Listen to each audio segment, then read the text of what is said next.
अब हम जरा ट्रिग्नोमेट्रिक फंक्शन की बात करेंगे। तो ट्रिग्नोमेट्रिक फंक्शन हम जानते हैं, they are sine, cos, tan, cot, secant and they are trigonometric functions।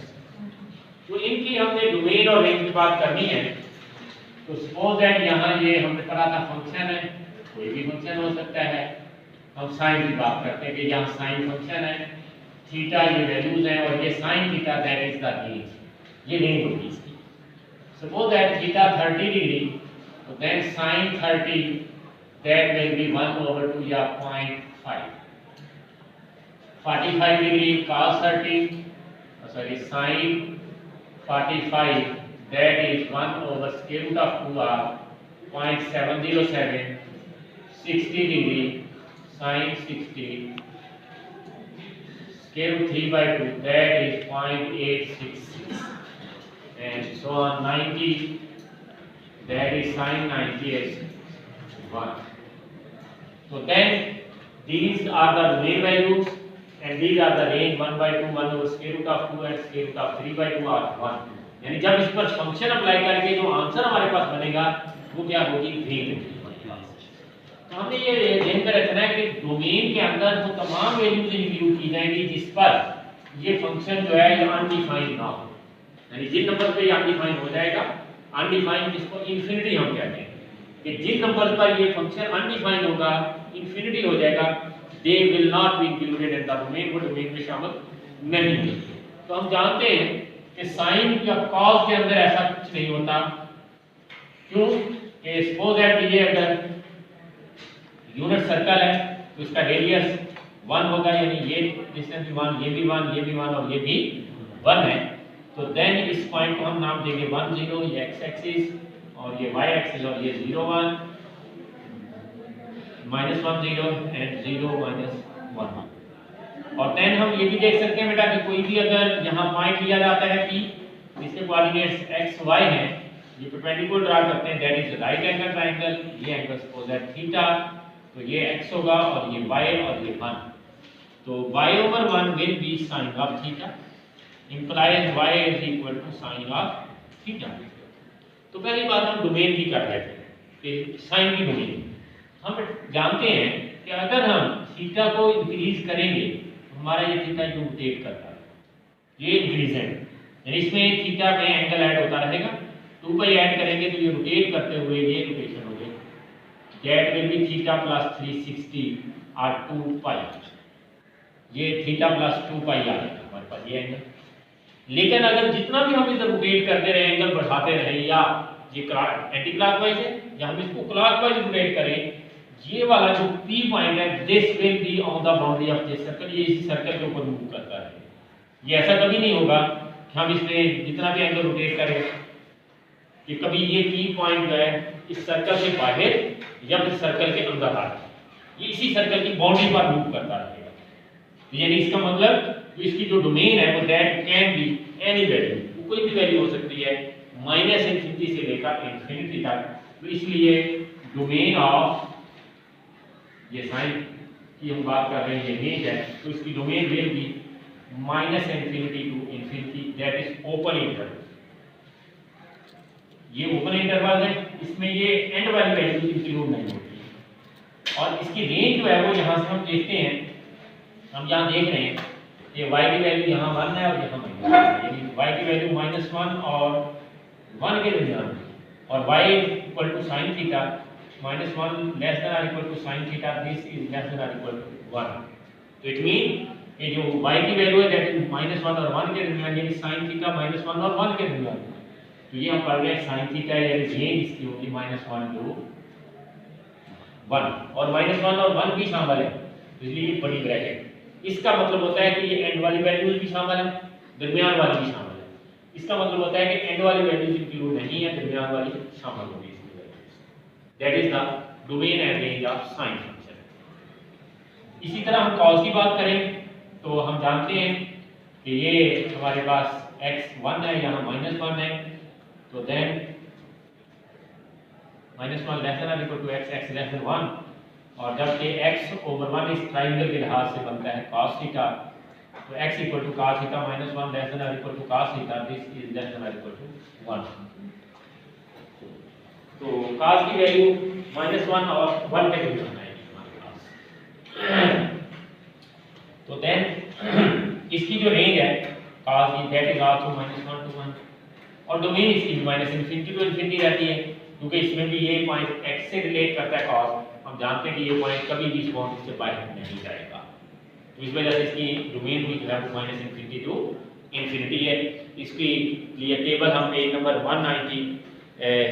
40 या 38 टेबल हम देख सकते हैं। वहाँ टेबल उसमें दिया हुआ है, फंक्शन दिए हुए हैं, साथ में डोमेन है, फिर रेंज दी हुई है। तो सबसे पहला function sine function y equal to sin x minus infinity less than x less than और इक्वल टू इन्फिनिटी, और देन -1 लेस देन और equal to y less than और इक्वल टू 1। यहाँ जो y है वो that is cos of x sin of x। फिर second पे देखें तो cos आ रहा है y इक्वल टू cos, उसकी भी डोमेन -∞ to ∞ है, यानी x डोमेन की बात करता है। यहाँ यानी हमने एंगल को थीटा रखा था, उसने एंगल को x का नाम दिया, इसको x नाम दिया, तो ये डेफिनेटली sin x बन जाएगा।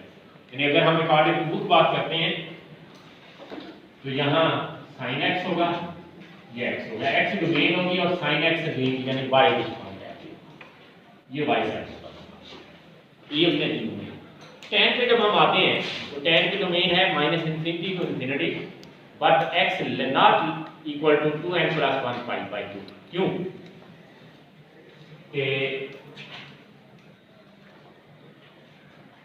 tan 90 या tan π/2 इसको हम लिख सकते हैं sin π/2 over cos।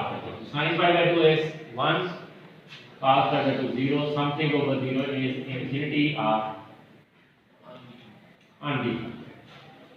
sin π/2 sorry ये tan π/2 ये tan 90 क्या बनता है, अनडिफाइंड आ जाता है, इंफिनिटी आ जाता है, तो इसको हम डिफाइन नहीं कर सकते। इट मींस इसके tan के डोमेन के अंदर π/2 की यूज नहीं है। इस तरह π/2 के तमाम ऑड मल्टीपल्स π/2 के तमाम डोमेन में, यानी कैसे ये याद रखेंगे हम, इवन के लिए 2n और r के लिए 2n + 1 यूज किया जाता है। n की जगह आप कोई भी नंबर लगाएं तो ये ऊपर वाला नंबर है वो इवन नंबर देगा, हमें आंसर देगा, और नीचे वाले जो वैल्यू है और वैल्यू देता है। अब देख सकते हैं n की जगह 0 लगाएं तो ऊपर वाले में 0 आ जाता है, 1 लगाएं तो 2 आता है, 2 लगाने पर 4, 3 लगाने पर 6, 4 लगाने पर 8, 5 लगाने पर 10 आता है। यानी इस यहां पर छोटे-छोटे करते रहे, n 0 0 हो जाएगा, 1 लगाएंगे 2 2 3, 2 लगाएं 4, 3 लगाते 6, 4 लगाते 8, 5 लगाते तो 10, और ये सारे real number sorry even number.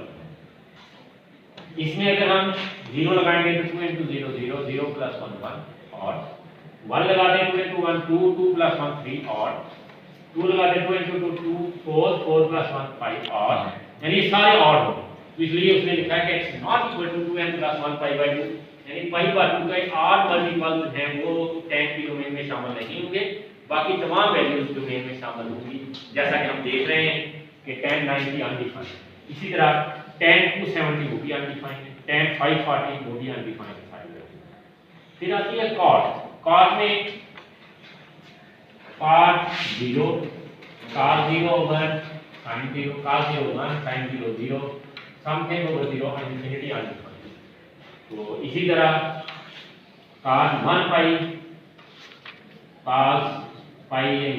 Over sin 1 π, तो cos 1 π is -1, sin π is 0, something over 0 infinity.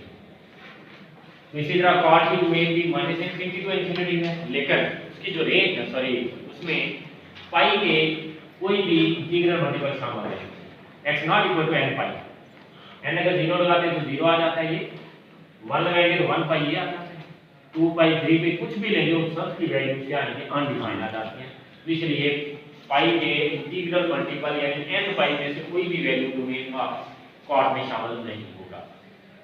इसी तरह हम सीकेंड पे अगर हम आते हैं तो सीकेंड के अंदर भी π/2 के आठ मल्टीपल्स शामिल नहीं होंगे, क्यों, सीकेंड इज रेसिप्रोकल ऑफ cos, सीकेंड 90 1 और cos 90, और cos 90 0 होता है और समथिंग ओवर 0 अनडिफाइंड यानी इनफिनिटी होता है। तो इसलिए जितने भी ऑड मल्टीपल हैं पाई बाय 2 सब पर cos की वैल्यू 0 आती है। तो समथिंग ओवर 0 अनडिफाइंड, तो इसलिए उसको हम डोमेन ऑफ कॉट सीकेंड के अंदर शामिल नहीं कर सकते। इसी तरह कोसेकेंड के अंदर साइन के इंटीग्रल मल्टीपल ऑफ पाई सब पर साइन 0 आता है। जैसे हम यहाँ देख रहे हैं साइन 0 पाई, साइन 1 पाई, साइन 2 पाई, 3 पाई सब के में 0 आता है, तो वो हम डोमेन में शामिल नहीं कर सकते कोसेकेंड, क्योंकि cosecant that is reciprocal of sine, sorry cosecant 0 that is 1 over sin 0 infinity. Similarly, cosecant pi 1 over sin pi 0 something over 0 undefined. तो इसलिए ये इसकी डोमेन में शामिल नहीं। These are the domain and range of trigonometric function की domain और range थी इस trigonometric functions की। तो period of trigonometric functions, period of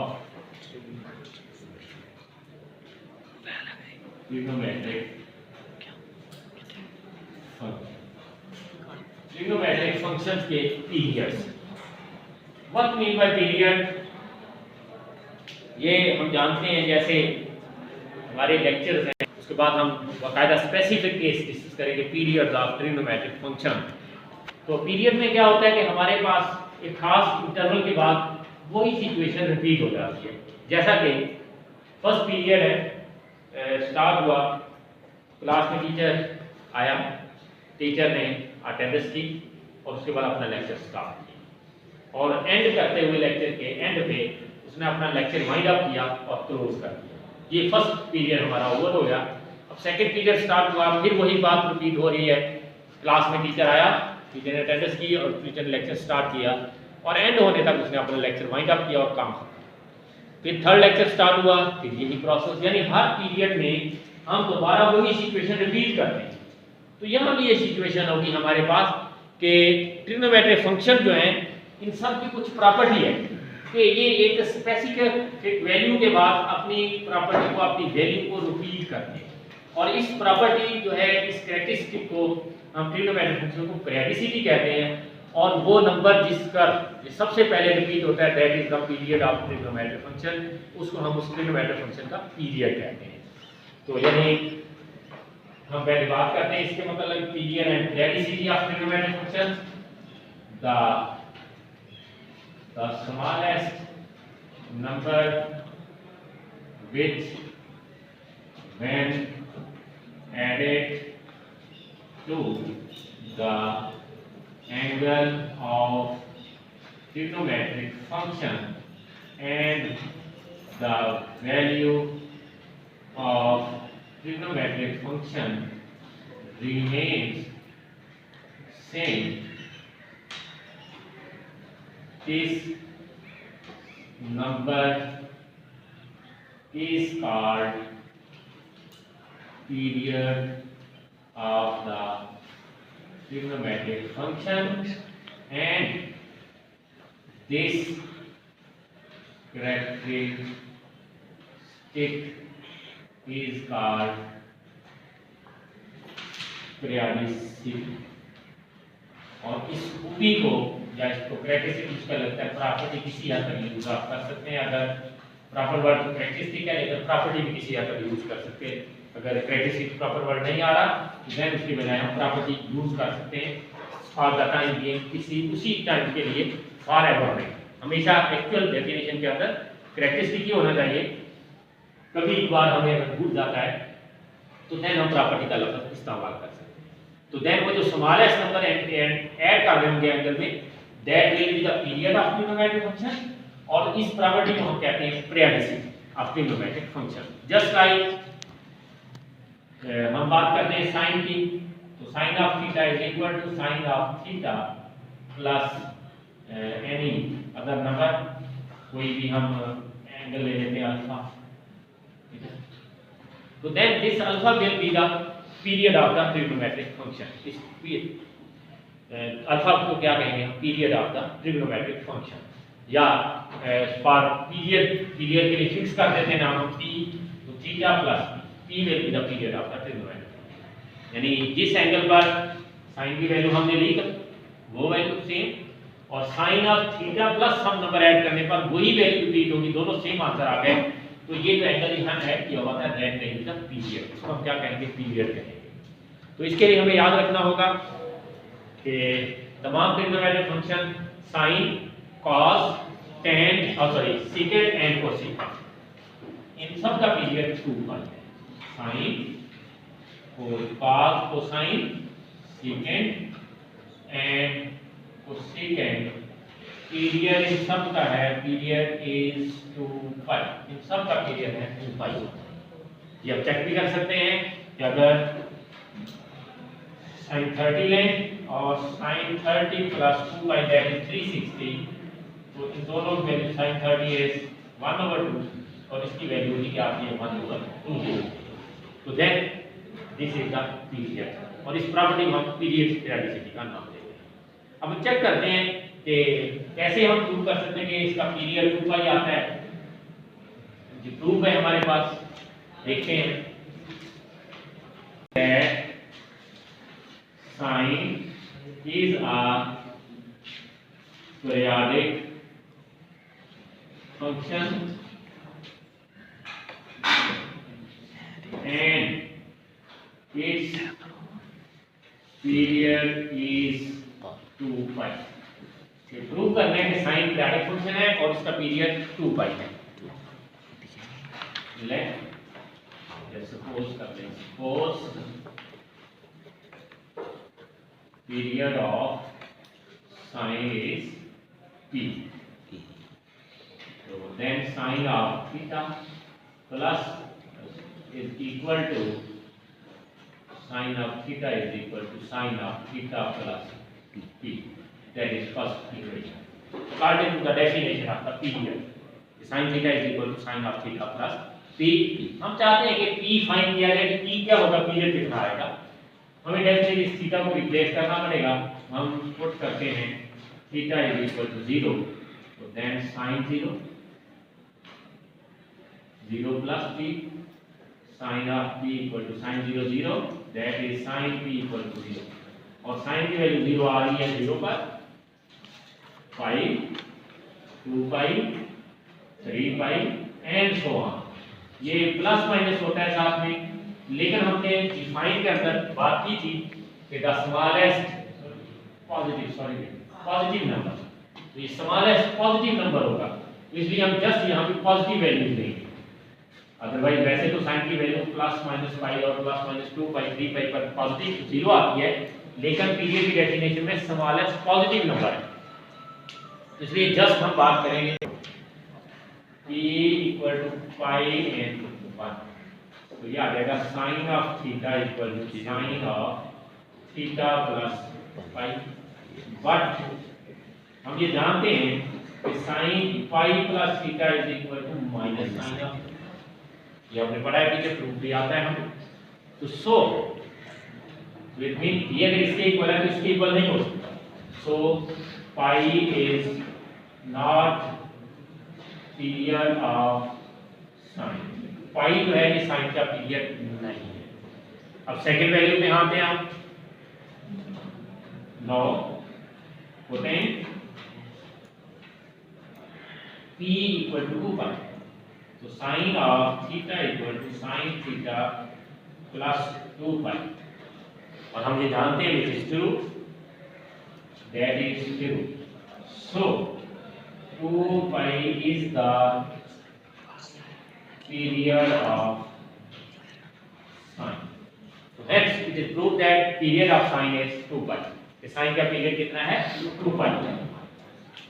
2 pi 11.1 exercise start करेंगे हम, तो period of sign, cos, second and cosecant is 2 pi, period of tan and cot is pi।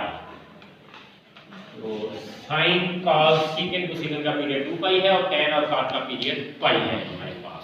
तो हमने एक्सरसाइज देखते हैं 11.1, तो उसमें कह रहा है कि find the period of the following trigonometric function, के ट्रिग्नोमेट्रिक फंक्शन के पीरियड फाइंड करने हैं हमने। तो question number Question number 2, cos 2x. Let as period of cos is 2 pi, क्योंकि cos का पीरियड क्या है 2 pi है, तो इसलिए cos 2x will be equal to cos of 2x plus 2 pi। तो सिंपल हमने ये काम करना है कि यहाँ पे जो एंगल है ये 2x है, x को 2 से मल्टीप्लाई किया गया, यानी पूरे एंगल को 2 से मल्टीप्लाई। तो इसी तरह यहाँ भी ये वाला जो 2 है यहाँ की जगह यहाँ आना चाहिए, इसको कॉमन लेंगे हम, तो then it will be cos 2 into x plus pi। अब जो x में ये ऐड हो रहा होगा that will be the period of cos 2x, x में जो ऐड हो रही होगी value that will be the period of this function. तो period of cos 2x is period of cos 2x is pi। Then next question 3। तो as tan का period pi है तो tan 4x plus pi, तो then tan of 4 common लेते हैं तो याद आता है x plus pi by 4। so period of tan 4x is pi by 4। Yes, next another question। Very simple, याद रखना है हमने कि पीरियड ऑफ इक्विवेलेंट जो भी है उसके एंगल पे ऐड कर दें, उसके अंदर उसका एंगल यहाँ पे x सिंपल बनाएंगे, बाकी जो कांस्टेंट नंबर मल्टीप्लाई या डिवाइड हो रहा है कॉमन ले ले, उसके बाद यहाँ जो एंगल बनेगा that will be the period of tan। जैसे यहाँ पे tan पाई बन रहा है, ये 4 कॉमन लेते हैं तो ये पाई बाय 4, तो पाई बाय 4 पीरियड, इसमें 2 पाई है 2 कॉमन लेते हैं तो ये पाई बनता है, तो इसका पीरियड पाई है हमारे पास। ये next any other question? cot, so period of cot is pi, so cot x 8x plus pi, that is part of 8 into x plus pi by 8, period of cot 8x is pi by 8। question number sir 15 3 cos x over 5। question number 15, 3 cos x by 5, 3 cos x over 5 plus 2 pi, क्योंकि period 2 pi है, 1 by 5 common ले लें तो आ जाएगा x plus 10 pi। Period of 3 cos x over 5 is 10 pi, इसका period आ रहा है 10 pi के पास। Applications of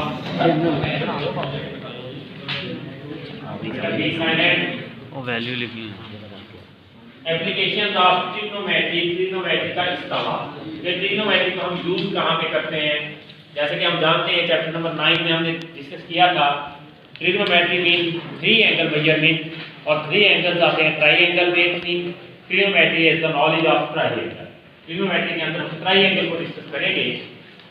तो सबसे पहली बात यहाँ पे डिस्कस करेंगे हम कि एंगल का साइन कॉस टेन का हमें कैसे लेना है, यानी फर्स्ट एक्सरसाइज के अंदर हमें यूज ऑफ कैलकुलेटर बताना है, कैलकुलेटर को हम यूज कैसे करना है। तो सपोज दैट क्वेश्चन नंबर 1 है साइन ऑफ 53 डिग्री 40 मिनट। ये पहले ओल्ड ईयर्स में ये टेबल होता था, जैसे हमारे पास लॉग टेबल है, इस तरह ट्रिग्नोमेट्रिक फंक्शन का भी लॉग टेबल होता था जहाँ पे ये इनकी वैल्यू डिफाइन की जाती है। उस वक्त इस एक्सरसाइज की कुछ इंपॉर्टेंस थी। अब तो खैर कैलकुलेटर के ऊपर डायरेक्ट आप साइन लिखेंगे, चेक भी करेंगे, sine 53 degree and 40 minute. Sine लिखे 53 लिखे, उसके बाद एक बटन है हमारे कैलकुलेटर के ऊपर जिसमें ये निशान बना हुआ है, वो दबा देंगे आप जी। फिर उसके बाद 40 उसको दबा दें, वो बटन है एक्चुअली ये वाला कॉमा, ये सिचुएशन, ये बटन है, इसको फर्स्ट टाइम दबाएंगे तो वो डिग्री अंडरस्टैंड करेगा कैलकुलेटर, सेकंड टाइम दबाएंगे तो मिनट होंगे, थर्ड टाइम दबाएंगे तो सेकंड। लेकिन अलामत उसके ऊपर एंगल के ऊपर यही है, तो समझ आ रही है। ये डिग्री है, ये मिनट है, इससे आगे अगर और कुछ लिखा होगा तो सेकंड की वैल्यू होगी। Value of this is 807 that is the answer. ये की वैल्यू फाइंड करनी है, किसी भी साइन कॉस tan cos वगैरह की वैल्यू फाइंड की जा सकती है इस तरह। क्वेश्चन नंबर 2 है, उसमें फाइंड थीटा लिखा हुआ है, इसमें थीटा फाइंड करना है। तो sin theta is equal to suppose that given point 0.9 दूसरा क्वेश्चन पे चलना theta will be sin inverse of और 10 में है के ऊपर शिफ्ट बाकर sin वाला फंक्शन अगर लेते हैं हम तो sin इनवर्स और उसके बाद ऐसे वैल्यू नंबर लिख 0.57 57 का sin इनवर्स है इसका आंसर 91 35.3 डिग्री में होगा।